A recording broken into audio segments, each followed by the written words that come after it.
அனுமதி கேட்டிருக்காங்க சார். அதுக்கு சுப்ரீம் கோர்ட் வந்துட்டு அரசு பணத்தெல்லாம் வைக்கக்கூடாதுன்னு சொல்லியிருக்காங்க சார். அதுதான் வந்து அப்போ இருந்தே ரூலா சார். அரசு பணத்தை நீதிபதிகள் எழுப்பிய கேள்வி, why are you using public funds for glorifying your former leaders? உங்களுடைய முன்னாள் தலைவர்களை கொண்டாட மக்கள் வரி பணத்தை ஏன் பயன்படுத்துகிறீர்கள் என்பதுதான் உச்சநீதிமன்றம் எழுப்பியிருக்கக்கூடிய கேள்வி. எங்களுக்கு எவ்வளோ துணிச்சல் இருந்துச்சுன்னா இது ஒரு அப்பீலுக்கு தூக்கிட்டு சுப்ரீம் கோர்ட்டு போய் அங்கே ஒரு 20 லட்ச ரூபா செலவு பண்ணிருப்பாங்க. ஏன் 20 லட்ச ரூபான்னு சொல்கிறேன்? என்னப்பா, அந்த 20 லட்சத்தை செலவு கட்டி முடிச்சிருக்கலாமே.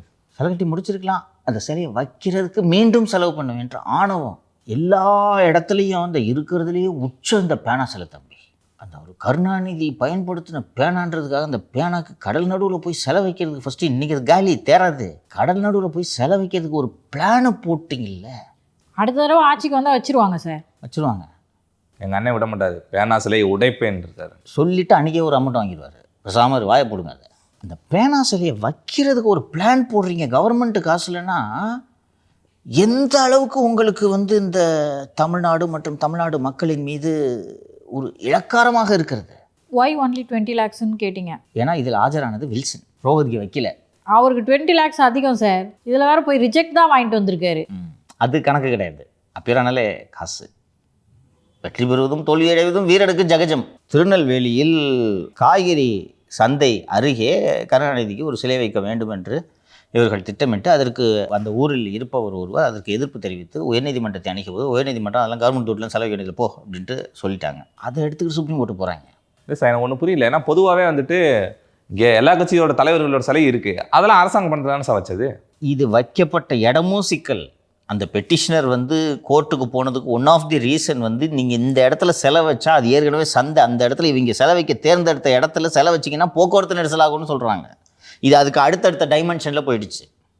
ஒரிஜினல் கிரவுண்டு மக்களுக்கு இடையூறு என்பது தான் மெட்ராஸ் ஹைகோர்ட்டில் ஆர்கியூ பண்ண கிரவுண்டு மக்களுக்கு இடையூறு.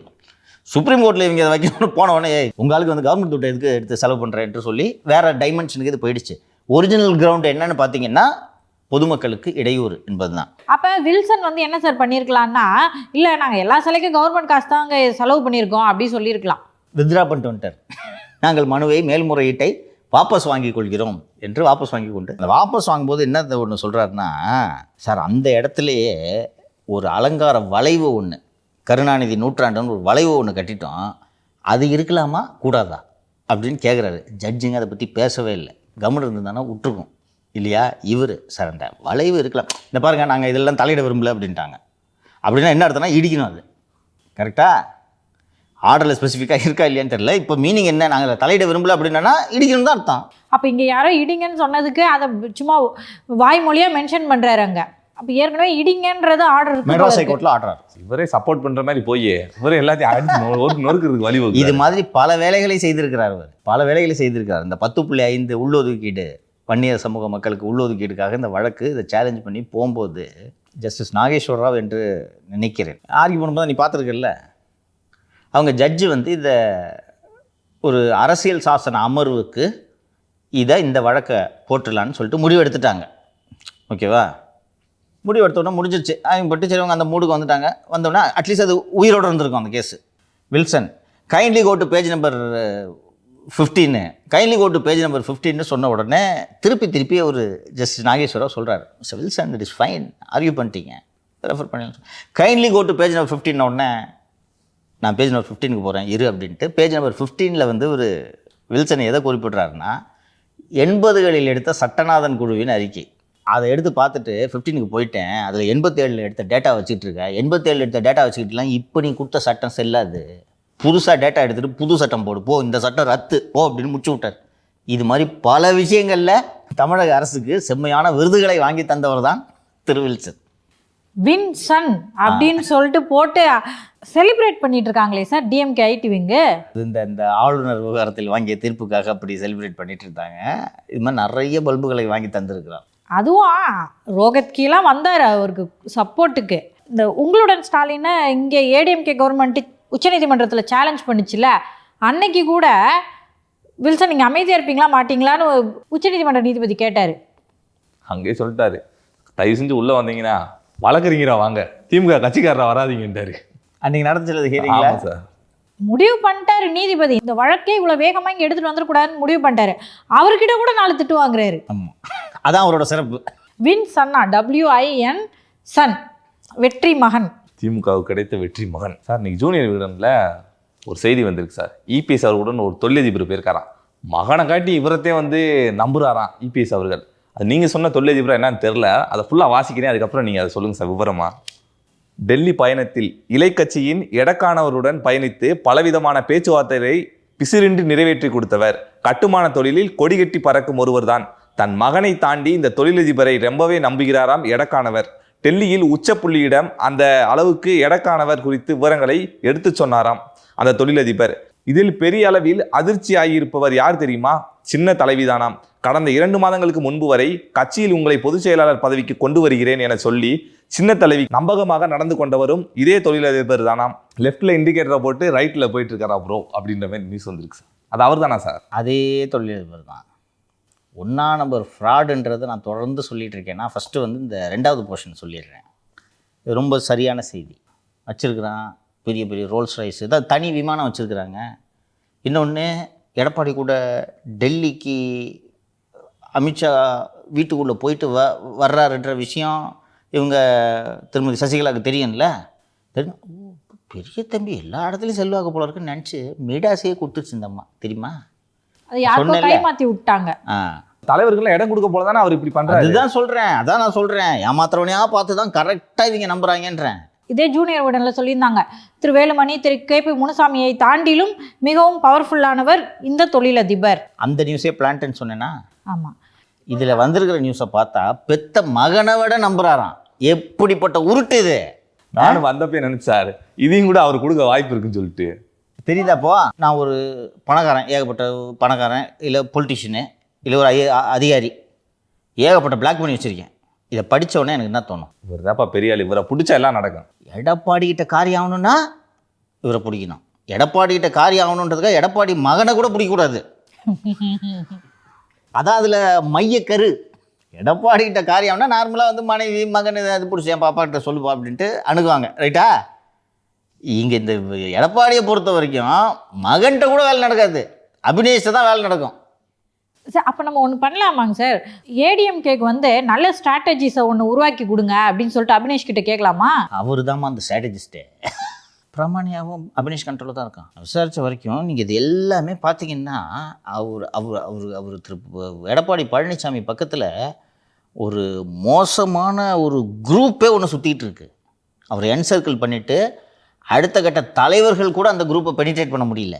இப்போது நமக்கு தெரியறது, கட்சியில் இருக்க எல்லாத்துக்கும் தெரியல பிரமாணியா வேலையை செய்யலைன்றது தெரியும்ல. ஏன் பிரமாணியாவை டச் பண்ண முடியல? அதுவும் பொய்யா சர்வே எடுத்து வர கொடுக்குறான், ஏன் டச் பண்ண முடியல? ஏதோ ஒரு வேலை அதிகார வேலை பின்னி கிடக்கு சார். இப்படித்தான் இந்த செய்தியில் வந்திருக்க செகண்ட் போர்ஷன் உண்மை. சசிகலாவை சந்தித்து சசிகலாவை நம்பிக்கையை பெற்று நான் உங்களை பொதுச் செயலாளர் ஆக்குறேன், நீங்கள் எந்த கவலையும் படாதீங்க என்று அவர்களிடம் சொன்னோம். அந்த மாதிரி நம்பிக்கிட்டு இருக்குது சார். எனக்கு புரியல ஒன்று, இந்த மனுஷன் டிஎம்கேல அங்கே சப்டிஷன் அவர்களோட நெருக்கமாக இருக்காரு, தம்பி நம்பிக்கையை பெற்றிருக்காரு. இங்கே எடப்பாடி பழனிசாமி அவர்கள்ட்ட, சசிகலா அவர்கள்ட்ட, இதுக்கு முன்னாடி ஓபிஎஸ் அவர்கள்ட்ட, இப்படி எல்லா தலைவர்கிட்டையும் ஒரு மனுஷனால எப்படி சார் இப்படி நம்பிக்கை பெற முடியும்? அந்த அளவுக்கு லேகிய வியாபாரம் செய்வதில் நிபுணர் தான் இந்த அபினேஷ். ஒரு விஷயம் புரிஞ்சுக்க தம்பி, என்கிட்ட ஒரு 200 கோடி ரூபாய் பணம் இருக்குது. அந்த பணத்தை உங்ககிட்ட கொடுத்தா என்ன பண்ணுவேன்? செலவு பண்ணுவேன். 200 கோடி செலவு பண்ணுறியா நீ? நான் கேட்கும்போது திருப்பி கொடுக்கணும். அடிச்சுதான் சார் இருக்கும். ஸோ இது போல் இந்த 200 கோடி 300 கோடியை கையில் வச்சுருக்கிறவங்க யாரோட நெருக்கமாக இருப்பாங்க? நகைக்கடை அதிபர், ரியல் எஸ்டேட் பண்ணுறவங்க, சினிமா எடுக்கிறவங்க, 3 கேட்டகரி தான். கரெக்டா? வேறு யாருக்கிட்ட நீ கொடுக்க முடியும் 100 கோடியை? வச்சுக்கப்பா, நான் சொல்லும்போது கொடுப்பா. கேஷா? கேஷ், நான் சொல்கிறது பூரா கேஷு. நிதிஷ் மாதிரி யார்ட்டையாவது கொடுத்தா செலவு பண்ணிட போகிறாங்க அப்படின்னு தான். இன்னொன்று ஒன்றெல்லாம் எப்படி நம்புறது? ஏற்கனவே காசு வச்சிருக்கவங்கள நம்ம பார்த்து கொடுத்தோம்னா அந்த கேஷ் வந்து கவர்மெண்ட் கிட்ட சிக்காது. பராரி தூக்கிட்டு ஓட்டானா இந்த தம்பி பண்ணாது. ஏன் பண்ணாது? ஏன்னா இவர்கிட்ட ஏகப்பட்ட பணம் இருக்கு. சென்னையில் எவ்வளவு ப்ராஜெக்ட், அதுலேயே ஒரு இது இருக்கு பாரு. அது படி நீ இதில் எந்த தொழில் அது பாரு, இதில் படி. கட்டுமான தொழிலில் கொடி கட்டி அது அரக்கம்பத்தில் பறந்துட்டு இருக்கு கொடி, துக்கத்தில். அது தெரில இவங்களுக்கு.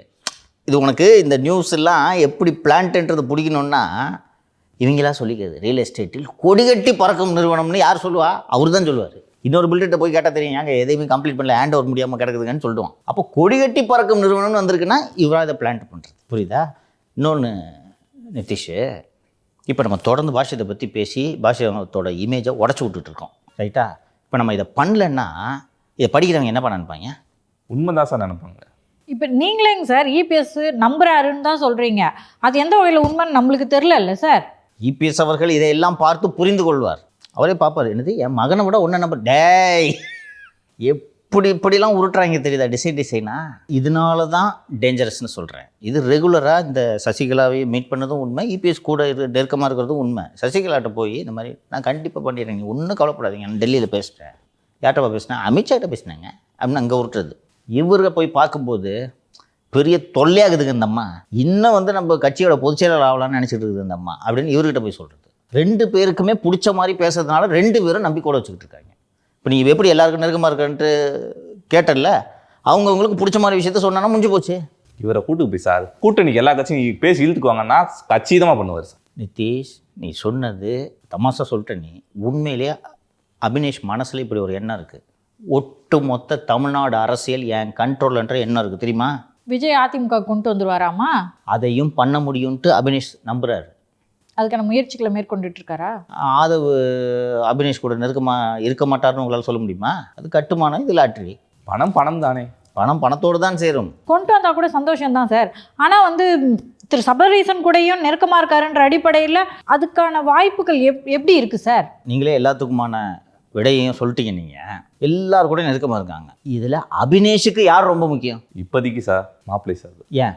எஃப்எஸ்ஐ ரைட்டா? எஃப்எஸ்ஐ வரலன்னா திவாலு. இதை யோசிச்சாலே புரிஞ்சிடும். ஆனால் இந்த விஷயம்லாம் இப்போ இந்த எஃப்எஸ்ஐ விஷயம் சசிகலாவுக்கு தெரியுமா? எடப்பாடிக்கு தெரியுமா? பன்னீருக்கு தெரியுமா? ரியல் எஸ்டேட்டில் இருக்கவங்களுக்கு தெரியும். நாம் இதெல்லாம் வாட்ச் பண்ணி க்ளோஸாக அப்சர்வ் பண்ணிட்டு தான் நமக்கு தெரியும். அப்போ இவங்கெல்லாம் என்ன நினச்சிருப்பாங்க, அப்பா எங்கே பார்த்தாலும் பாஷியம் ப்ராஜெக்ட் தான் பார்ப்போம், எவ்வளோ பணம் வச்சுருப்பான். இல்லை சார், அந்த நியூஸை பார்த்துட்டு அந்த கட்சியில் இருக்க அமைச்சர்களுக்கு கூட ஒருவேளை இவனை சந்திச்சா அங்கே போய் நமக்கு எது சீட்டு வாங்கினா கூட அப்படி கூட வரலாம்னு சார். எக்ஸாக்ட்லி அதான் நடந்துட்டு இருக்கு. பிதாமகன் படம் பார்த்துருக்கீங்களா? பார்த்துருக்கேன், சொல்லுங்கள் சார். அதில் லங்கரக்கட்டை உருட்டுவார்ல சூர்யா, அது மாதிரி பெரிய லெவலில் நவீன லங்கரக்கட்டை உருட்டுபவர் தான் இந்த அபினேஷ், வேறு ஒன்றும் அல்ல.